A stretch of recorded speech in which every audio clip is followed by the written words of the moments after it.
Juge, livre 11. Jephthé de Galaad était un vaillant guerrier. Il était le fils d'une prostituée. C'était Galaad qui l'avait engendré. Puis la femme de Galaad lui enfanta des fils qui, lorsqu'ils eurent grandi, chassèrent Jephthé en lui disant « Tu n'aurais pas de part d'héritage dans la maison de notre père, car tu es le fils d'une autre femme, toi. » Jephthé s'enfuit loin de ses frères et s'établit dans le pays de Tob. Des vauriens s'associèrent à lui et ils faisaient avec lui des expéditions. Quelque temps après, les fils d'Ammon vinrent combattre Israël. Comme les fils d'Ammon combattaient Israël, les anciens de Galaad allèrent chercher Jephthé au pays de Tob. Ils lui dirent « Viens, sois notre commandant, et nous combattrons les fils d'Ammon. » Jephthé répondit aux anciens de Galaad « N'est-ce pas votre haine qui m'a chassé de la maison de mon père? Pourquoi venez-vous vers moi, maintenant que vous êtes dans la détresse ?»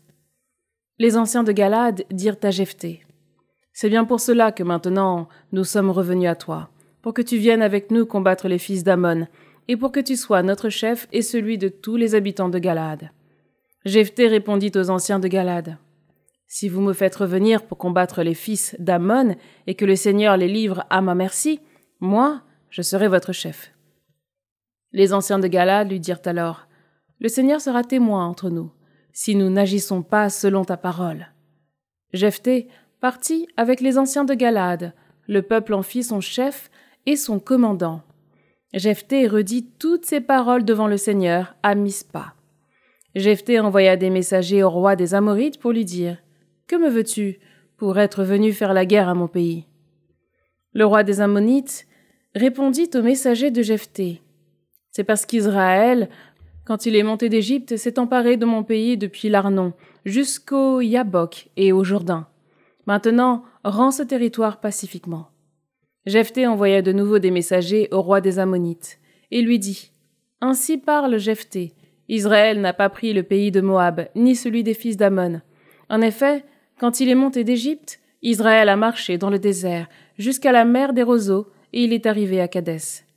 Israël envoya des messagers au roi d'Édom pour lui dire « Permets-moi, je t'en prie, de traverser ton pays. » Le roi d'Édom ne voulut rien entendre. Israël envoya aussi des messagers au roi de Moab, qui refusa. Israël demeura donc à Kadès.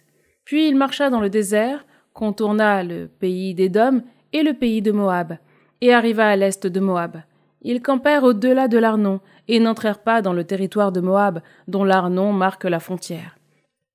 Israël envoya des messagers à Séhon, roi des Amorites, roi de Heshbon, pour lui dire « Permets, nous t'en prions, que nous traversions ton pays pour nous rendre là où nous voulons aller. » Mais Séhon n'accepta pas qu'Israël traverse son territoire. Il rassembla tout son peuple qui campa à Yassa et livra bataille à Israël. Le Seigneur, Dieu d'Israël, livra Séhon et tout son peuple entre les mains d'Israël, qui les battit. Israël prit possession de tout le pays des Amorites, qui habitaient alors ce pays. Ils occupèrent entièrement le territoire des Amorites, depuis l'Arnon jusqu'au Yabok, depuis le désert jusqu'au Jourdain. Et maintenant que le Seigneur, Dieu d'Israël, a dépossédé les Amorites en faveur de son peuple Israël, toi, tu voudrais le déposséder? Ne possèdes-tu pas ce que Kamosh, ton Dieu, t'a permis de posséder? Et ne posséderions-nous pas tout ce que le Seigneur nous a donné? Vaudrais-tu donc mieux que Balak, fils de Sippor, roi de Moab? A-t-il osé chercher querelle à Israël? A-t-il osé combattre contre lui? Lorsqu'il y a 300 ans, Israël s'est établi à Heshbon et dans ses dépendances, à Aroër et dans ses dépendances dans toutes les villes qui sont sur les bords de l'Arnon, pourquoi ne pas les avoir reprises à ce moment-là?